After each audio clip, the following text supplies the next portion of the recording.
महीने जेल की सलाखों के पीछे यूपी की सियासत का बड़ा चेहरा और मुस्लिम राजनीति का सबसे ताकतवर नाम माने जाने वाले आजम खान अब जेल से बाहर आ गए हैं। लेकिन बड़ा सवाल ये है, उनकी ये रिहाई कितने दिनों तक रहेगी। आजम खान पर अभी भी 81 पेंडिंग केस हैं।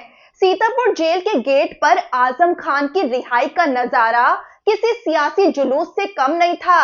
जेल से निकलते वक्त आजम खान पुराने अंदाज में नजर आए। उन्होंने काला चश्मा, काली सदरी और सफेद कुर्ता पहना हुआ था। जैसे ही वो जेल से बाहर निकले, चारों तरफ से आजम आजम के नारे गूंज उठे। सपा कार्यकर्ताओं में अलग ही उत्साह देखने को मिला। 100 से ज्यादा गाड़ियों का काफिला उन्हें रिसीव करने पहुंचा था। 400 से ज्यादा कार्यकर्ता और सपा सांसद रुचि वीरा मौजूद रहीं। लेकिन इसी दौरान पुलिस ने 73 गाड़ियों का चालान काट दिया। करीब 1.5 लाख रुपए का जुर्माना लगाया गया। वही रिहाई सुबह 9 बजे होनी थी, लेकिन एक केस में 6,000 रुपए का जुर्माना जमा न होने की वजह से देरी हुई। कोर्ट खुलते ही रकम भरी गई और दोपहर 12:30 बजे आजम खान आखिरकार जेल से बाहर निकले। आजम खान के बेटे अदीब और अब्दुल्ला उन्हें लेने पहुंचे थे।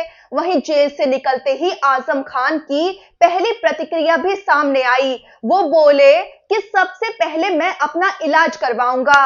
23 महीने की कैद, लगातार कोर्ट कचहरी और सेहत पर गहरा असर, उनका ये पहला बयान दिखाता है कि लंबी जेल यात्रा ने उन्हें कितना कमजोर कर दिया है। अब जरा देखते हैं कि आजम खान के कानूनी हालात क्या हैं। तो उन पर कुल मुकदमे हैं 104। रामपुर में ही दर्ज है 93 केस। 12 मामलों में फैसला आ चुका है, जिसमें 8 में बरी और 4 में सजा दी गई। अभी पेंडिंग केस 81 है, जिसमें 59 केस मजिस्ट्रेट कोर्ट में, 19 सेशन कोर्ट में और 3 जिला अदालत में पेंडिंग है। जमीन कब्जा, दस्तावेजों में हेरफेर, सरकारी संपत्ति का नुकसान, भैंस और बकरी चोरी, मशीन चोरी, आजम खान पर आरोपों की लंबी लिस्ट है।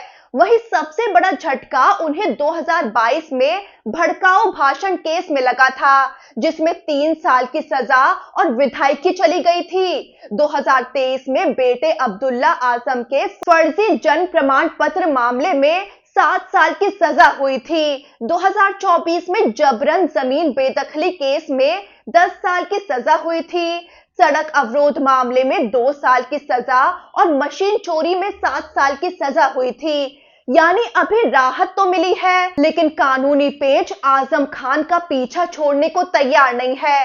आजम खान की रिहाई पर समाजवादी पार्टी पूरी तरह एक्टिव दिखी। अखिलेश यादव का भी बड़ा बयान सामने आया। वो बोले कि आजम खान को मुसलमान होने की सजा मिली है, उन्हें झूठे केसों में फंसाया गया है। अखिलेश यादव ने भरोसा जताया है कि समाजवादी पार्टी की सरकार बनी तो सारे केस वापस लिए जाएंगे। आने वाले वक्त में इन सभी फर्जी केस को खत्म किया जाएगा। लेकिन इस बीच कयासों का दौर भी तेज हो गया है कि क्या आजम खान मायावती की बीएसपी का दामन थामने वाले हैं। दरअसल खबरें आई थी कि उनकी पत्नी ने मायावती से मुलाकात की थी। बसपा विधायक उमा शंकर सिंह ने भी बयान दिया कि आजम खान का स्वागत है। अब अगर आजम खान समाजवादी पार्टी छोड़ते हैं तो बसपा मुस्लिम दलित समीकरण बनाकर बड़ा खेल कर सकती है। इसी बीच शिवपाल यादव का बयान आया है। उनका कहना है कि आजम खान कहीं नहीं जाएंगे, वो सपा के साथ ही रहेंगे। लेकिन आजम खान के अखिलेश यादव का साथ छोड़कर मायावती के साथ जुड़ने की चर्चा तेज है, जिसके बाद बड़ा सवाल बन जाता है कि क्या आजम खान की रिहाई से यूपी की राजनीति का समीकरण बदल सकता है। तो रामपुर और पश्चिम यूपी में इसका असर क्या होगा। आजम खान की वापसी से समाजवादी पार्टी का वोट बैंक मजबूत हो सकता है। यहाँ मौजूदा सपा सांसद मोहिबुल्लाह नदवी का प्रभाव कम पड़ सकता है। फिर बात आती है मुस्लिम वोटों पर पकड़ की, तो आजम खान लंबे समय से मुस्लिम राजनीति के चेहरा रहे हैं। उनकी मौजूदगी सपा को मजबूती देगी, लेकिन अगर उन्होंने नया रास्ता चुन लिया तो मुस्लिम वोटों में बंटवारा तय है। और अब 2027 विधानसभा चुनाव में क्या होगा? तो 2027 विधानसभा चुनाव को लेकर बसपा और कांग्रेस सतर्क हैं। एक धड़ा मानता है कि आजम खान की वापसी से समाजवादी पार्टी को ताकत मिलेगी। दूसरा मानता है कि पार्टी से उनकी बढ़ती दूरी और पुराने तेवर समाजवादी पार्टी के लिए मुश्किल भी खड़ी कर सकते हैं। अब आजम खान की आगे की राह क्या होगी? तो आजम खान जेल से बाहर तो आ गए हैं, लेकिन 1 अक्टूबर को उन्हें फिर शत्रु संपत्ति मामले में अदालत में पेश होना है। यानी उनका कानूनी सफर अभी लंबा है। सवाल सिर्फ यही नहीं है कि आजम खान कब तक जेल से बाहर रहेंगे, बल्कि ये भी है कि क्या वो फिर से यूपी की राजनीति के किंग मेकर बन पाएंगे या मुकदमों का बोझ और सियासी समीकरण उन्हें हाशिए पर धकेल देंगे।